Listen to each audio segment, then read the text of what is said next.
Olá, amigos! Que todos tenham uma linda segunda-feira com grandes vitórias ao lado do Deus de Jacó. Vamos estudar a lição da Escola Sabatina? E hoje, 3 de outubro, a lição 2, ela tem como título Enganada pela Serpente. A lição de hoje, ela está baseada no livro de Gênesis, no seu capítulo 3, do versículos 1 a 7. Deus havia criado tudo para Adão e Eva, onde havia assim toda a atmosfera assim do jardim do Éden, e ali era belo, sublime, perfeito. E os nossos primeiros pais, eles estavam nus e não se envergonhavam, porque eles estavam cobertos, né, pela glória de Deus. Mas a serpente assim, que ela era assim astuta e que era a mais sagaz dos animais que tinham ali no Éden e que o Senhor havia criado, né? Ela tinha assim uma beleza sem igual e ela tinha a capacidade de voar. Está lá no capítulo de Gênesis, no seu capítulo 3, versículo 1. E a serpente, ela começa com um diálogo assim com Eva, onde o casal do Éden já estava sendo observado por Satanás, o enganador, já há algum tempo. E aqui nós temos a primeira atuação mediúnica no mundo, onde o inimigo começa a falar com Eva. Embora o Senhor já havia prevenido o casal da existência, né, de Satanás. E fez de tudo para ensiná-los, né, para protegê-los, para que eles tivessem cuidados, né, de se afastar do mal. Contudo, jamais poderia Deus, né, de privá-los da liberdade deles. E eles não estavam assim presos assim às circunstâncias de um mundo perfeito, porque Satanás ele já havia sido lançado para a terra, né? Ele andava ao redor, andava pelas áreas do Éden. E, e ali, no Éden, o inimigo teria oportunidades realmente para atacar, né? Embora os nossos primeiros pais eles foram bem ensinados e eles tinham a liberdade de escolhas. E justamente no Éden, né, uma serpente abre um diálogo com Eva, né, e menciona: é assim que Deus disse, não comereis de toda a árvore do jardim? Respondeu a mulher: do fruto das árvores do jardim podemos comer, mas do fruto da árvore que está no meio do jardim, dela não comereis, e nem tocareis no fruto, para que não morrais. Então a serpente disse para Eva, né? É certo que não morrereis. Opa! Mas aqui nós vemos uma serpente que fala? Mas será mesmo? Não, ela não fala. Ali era o Satanás astuto incorporado em uma serpente e é ele quem fala, né? E serpentes no Éden nunca falaram e em lugar algum ela fala. Bom, eu vou contar aos amigos uma experiência incrível, né, que eu tive logo após ser batizado na igreja adventista. Eu havia recebido, antes de ser batizado, toda a doutrina da igreja, né, onde eu tive 3 cursos, e eu estudei as Sagradas Escrituras durante 1 ano. Né?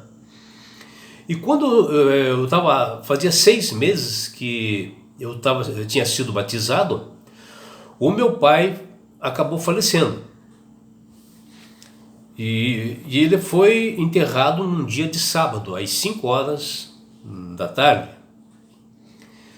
E nós fomos para o cemitério e enterramos lá o meu velho e tal, com todos os preparativos. Eu consolei a minha mãe, meus irmãos, e nós voltamos para casa. E nesta época, eu morava em Curitiba e o meu pai morava em Telêmaco Borba. Eu tive que sair lá de Curitiba e ir até Telêmaco Borba, né, fazer o enterro do meu pai. E todos nós dormimos na casa da minha mãe, lá em Telêmaco Borba.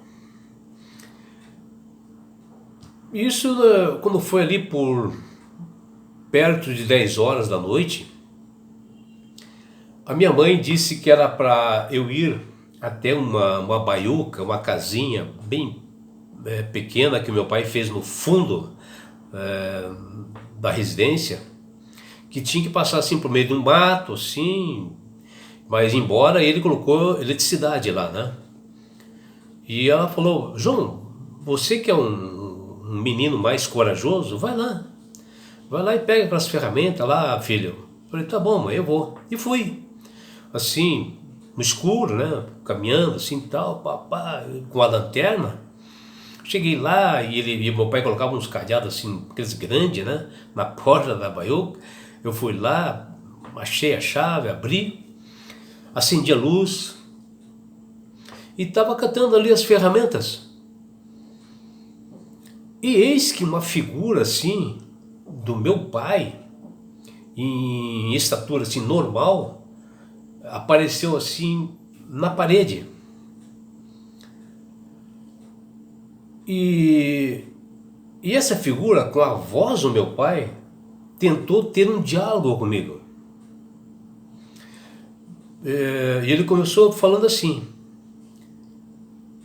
João, meu filho, eu estou muito triste contigo, porque você saiu das fileiras da Igreja Católica e você agregou uma nova igreja agora, evangélica adventista. Eu quero dizer para você que você pode se salvar nessa igreja, mas a nossa igreja é esta, filho. E eu a princípio assim, não respondi nada, só fixando, porque eu sou um pouco detalhista, como era toda a situação, né, de como ele estava vestido, tudo. E eu vi que ele estava vestido com um terno linho, branco, que era costume dele, ele era nordestino. Ele sempre usava um terno linho e andava pela cidade, meu pai, já aposentado, né? E eu fixei bem naquele terno linho, né? Com detalhes assim, com um símbolo da igreja que ele utilizava aqui e tal. E eu pesquei e falei: pera aí. Quando eu olhei assim para o armário do meu pai, que ele deixava assim uns cabides assim, ali estava aquele terno que aparecia lá, naquela figura falando comigo. Opa! Eu fui lá, enquanto essa figura falava comigo, eu fui lá, peguei, e com a voz do meu pai, e eu peguei o terno assim, cheguei perto de mim e falei: Satanás mentiroso, aqui está o terno do meu pai, como é que ele pode sair? Em nome de Jesus, você vai embora. E ali sumiu. Para ver como o inimigo, ele é astuto, ele gosta de enganar as pessoas. E com isso, ele através de algumas doutrinas, principalmente do espiritismo, ele se utiliza disso para enganar as pessoas, principalmente aqueles que têm seus entes queridos, que gostariam de falar com eles novamente. Elas vão para esses centros assim dessas doutrinas, e lá a pessoa encontra a voz daquela pessoa que morreu e diz que fala com ela. Mas o inimigo, que ele tem uma tecnologia imensa para enganar, hoje principalmente, ele é capaz de imitar todas as pessoas, ele conhece a nós inteiramente, Por isso que ele ataca justamente os nossos pontos fracos, porque ele conhece a todos nós. Por isso que nessa lição, onde a cobra começa a falar, foi a primeira atuação mediúnica, porque cobra não fala, nunca falou, animal nenhum falou. E justamente ele utilizou a sua voz para transmitir segurança para Eva e acabou enganando Eva. E aí que a gente, nessa lição, a gente vê como o inimigo ele é astuto. Que ele se utiliza assim, de uma forma assim, inteligente e sutil para seduzir. E isso que ele fez com Eva, né? Iludindo Eva. E levou a Eva a desobedecer a Deus. O que vemos assim primeiramente que levantou dúvidas, né? Que ele, Satanás, levantou dúvidas que o Criador do Universo havia determinado e levou a Eva no engano. E Eva lá cometeu assim um erro primário, né? Na escolha da palavra de Deus ou da palavra de Satanás. Porque todos nós cristãos, né, não devemos entrar no campo do inimigo, né, na atuação do inimigo. Assim facilita. Lembre-se que Deus falou para Eva para que ela nem tocasse no fruto, ela nem se aproximasse da árvore. E ela acabou justamente indo no campo do inimigo, que ela estava ali. Ela se aproximou, né? E ele acabou levando ela ao engano, porque primeiro pela degustação, né?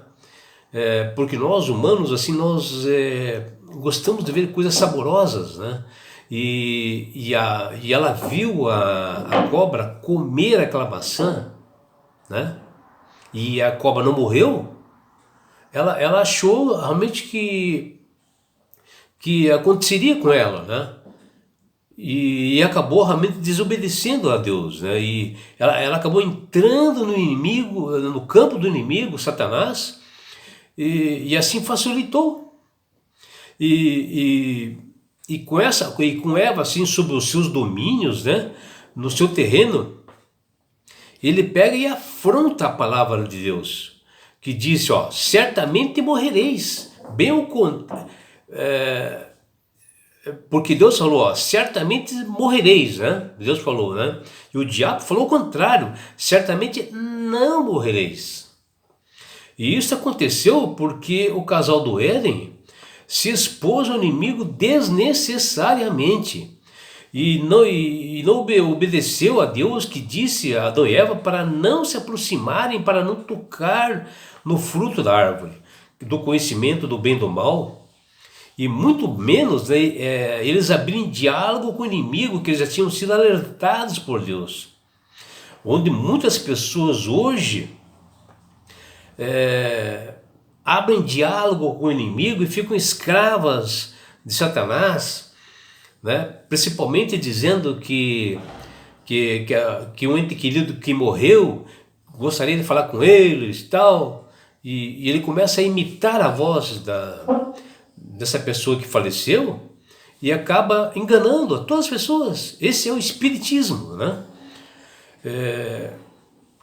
E assim ocorreu a terrível queda, né, de Adão e Eva, que não deveria ter dado atenção ao inimigo, não ouvir as suas palavras e muito menos, né, comer do fruto proibido que Deus já havia alertado para eles. E olha, meus amigos, que o casal do Éden, eles tinham conhecimento de tudo que está nas Sagradas Escrituras, porque eles estudavam a palavra de Deus, e também eles sabiam da existência de Satanás, que um dia ou outro ele poderia tentar a eles. E eles acabaram cometendo um pecado de desobediência ao Senhor. E por isso que hoje nós estamos aqui nesse sofrimento, nós estamos assim a morte conosco, né, devido a esse pecado. Embora, né, Jesus morreu na cruz do Calvário, ele pagou os pecados que nós devíamos, né, através desse erro de Adão e Eva, mas também deu a chance para nós estarmos nas mansões celestiais, esse plano de salvação.